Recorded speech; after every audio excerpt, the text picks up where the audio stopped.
Okay, so welcome to the center, everybody.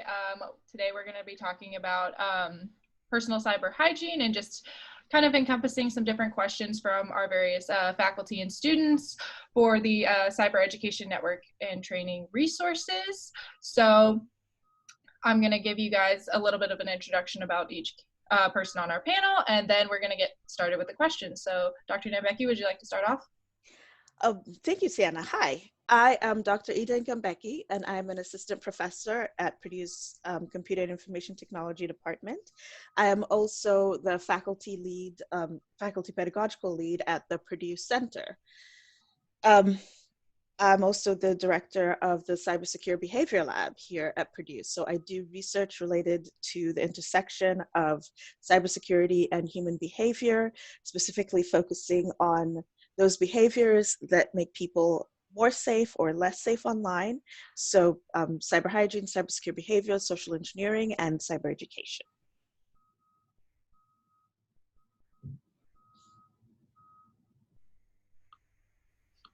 All right. So I think Kate. Dr. Kate, you're next. You want me to go next? Okay. So my name is Dr. Catherine Sickert-Speller, but everybody calls me Dr. Kate, and I'm an associate professor in the Department of Computer Information Technology here at Purdue University, particularly in the cyber forensics area. And my background looks at the personality characteristics and sociological factors that predict whether or not somebody is at risk of engaging in cyber criminal behavior or cyber deviant behavior. So a wide range of behaviors, including child sexual exploitation, computer hacking, sexting, trolling. And so anything that you can do online that might be considered deviant is particularly what I'm interested in studying. Hey, I'm Alyssa. I'm a PhD student here at Purdue University. I study cyber physical security and digital forensics. Right now, I'm working on a research project for mobile vault applications. So that's very neat. And I also work in industry in anti-fraud. So I take down phishing and malware for large corporations. And it's very nice to be here today. Hi, I'm Megan Piper. I am a first-year master's student in CNIT. And my background, I am a criminal justice major in my undergrad. All right, my name is Lancia Raja. I am also a first-year master's student in CNIT, and my advisor is Dr. Ngambeki. My research interests are in, yeah, I know, small world.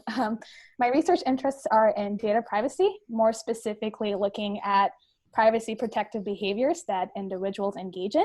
And other research projects that I'm working on include looking at people's online personas or identities, as well as privacy, security, and all that good stuff in digital agriculture.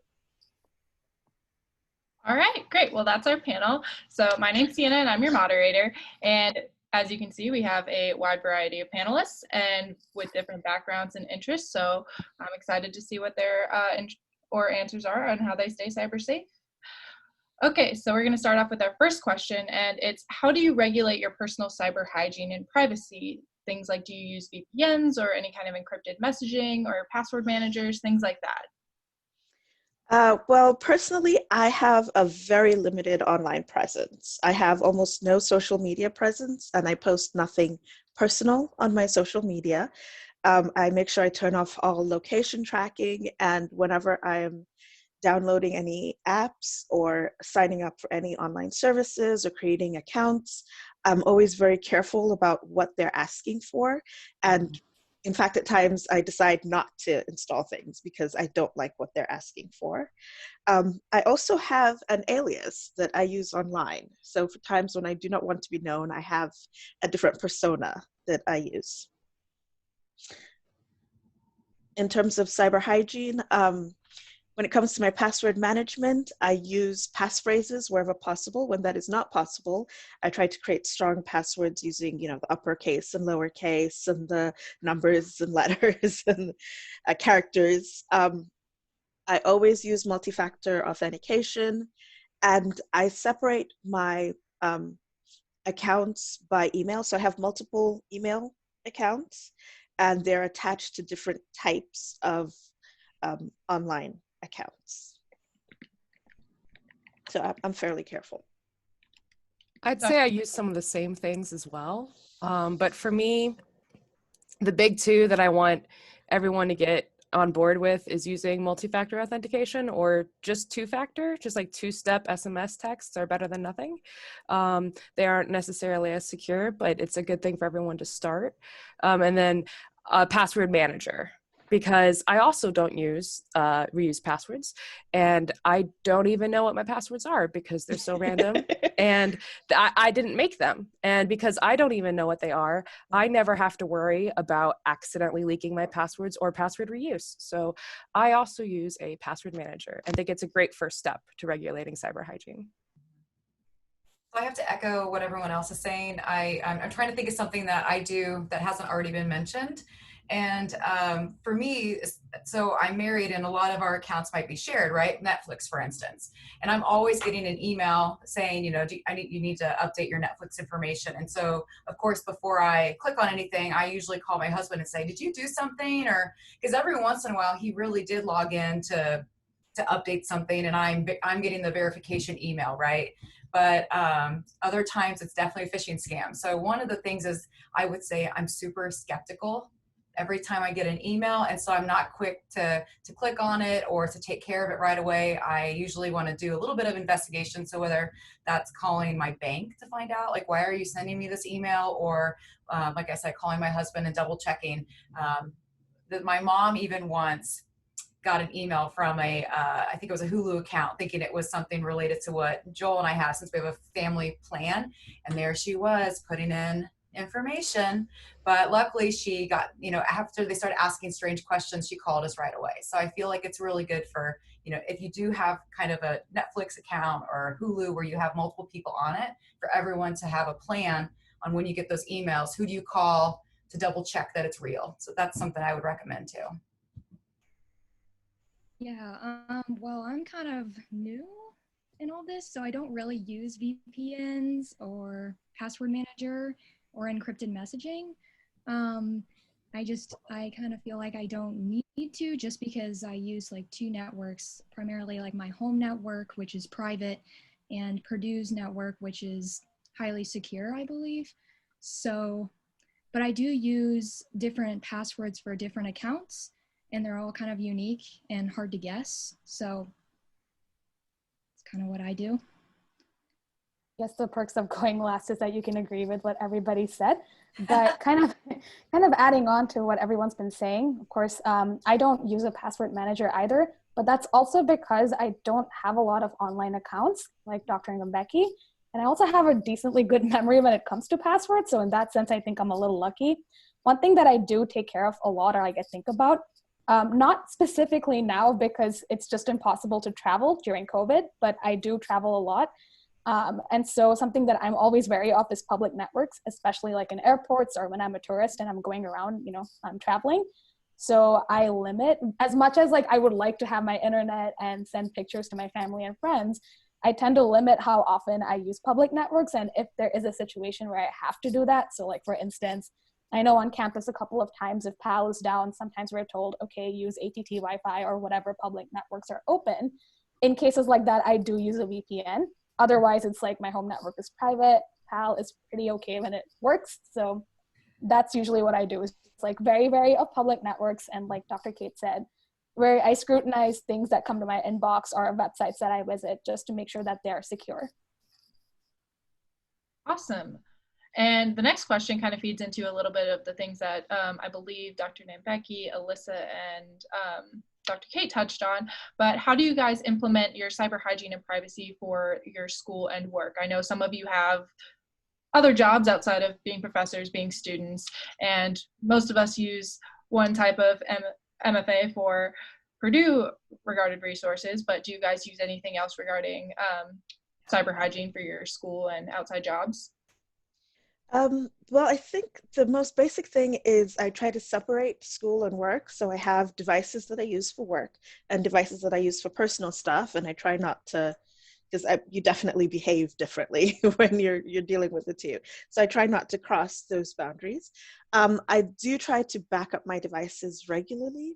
So I have backups, especially my work computer, because that's where I have all my research work and all my students' work. So I definitely back those up. Um, what because I work from home a lot, I definitely try to secure all connected devices. So, you know, you have your printer and your smart TVs and your whatever else you have at home. So I definitely make the effort to figure out how to change the passwords or add passwords to all of those. And I do not bring unauthorized devices into my home. I try as much as possible to keep my home, so I guess, smart device free. I don't have like an Alexa or Google Home. I know a lot of people enjoy those. I tend to score high on need for privacy scales. So I'm very protective of my privacy.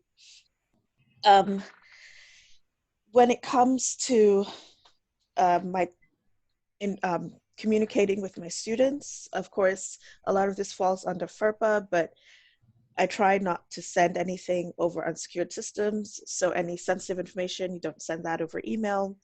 I always use, you know, File Locker or Brights or our learning management systems. All of that is kept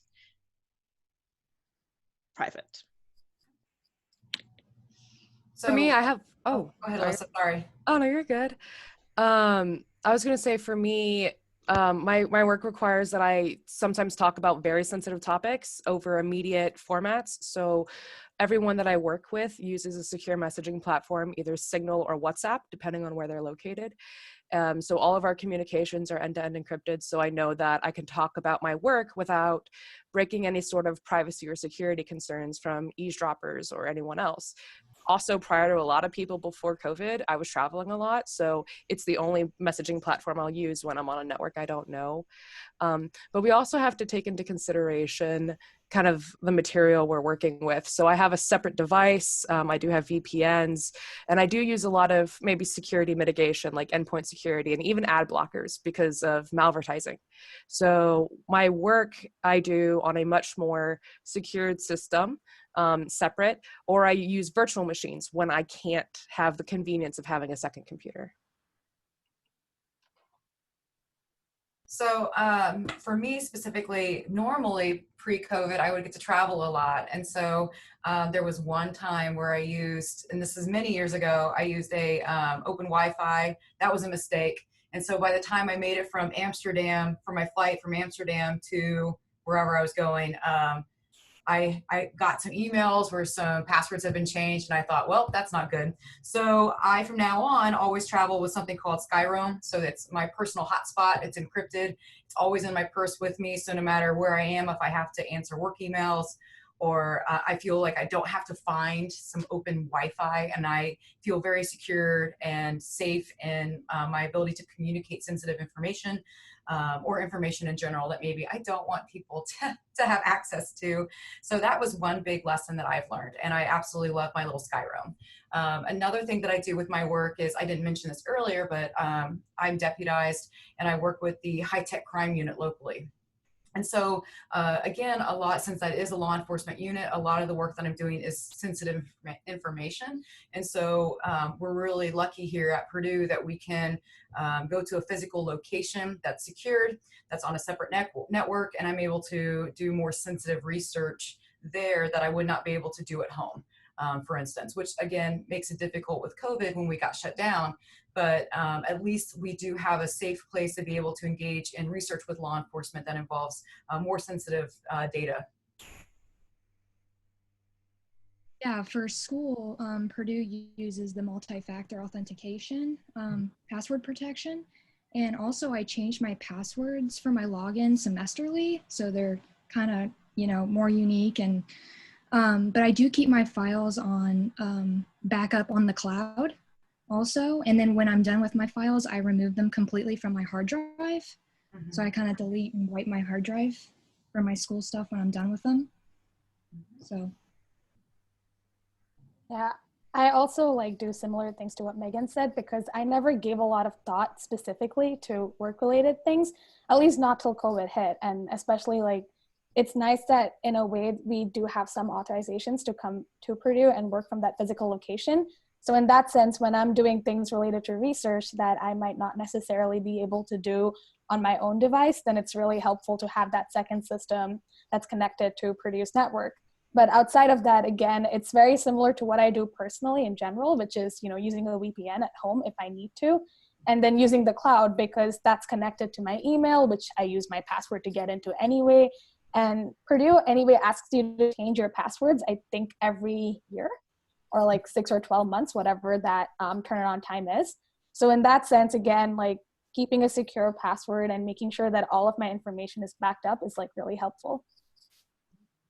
Right. And actually, Kate, you just made me think of something that I do. I had the unfortunate experience, I was traveling internationally, and when I was coming back into the US, I was asked to actually open up my laptop.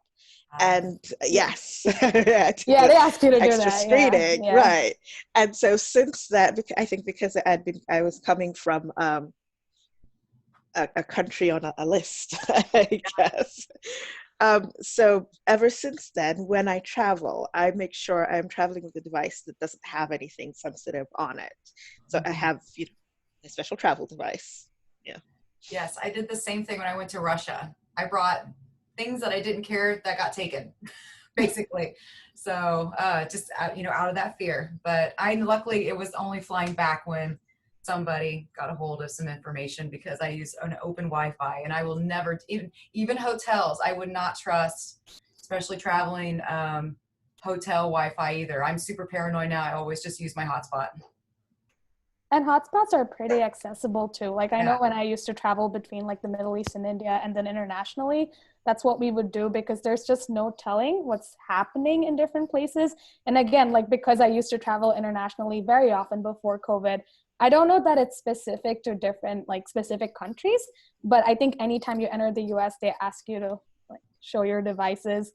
Unless they like if they have reason to suspect you, then yes. Yeah. They do. And like I've personally found that because I do travel with my personal laptop where I do have all that information, that's where, keeping backups of things is very handy. And especially if it's like in multiple places, which might be a little redundant, but I've just taken that step for myself because with a lot of traveling, there's no telling what can happen. Very true.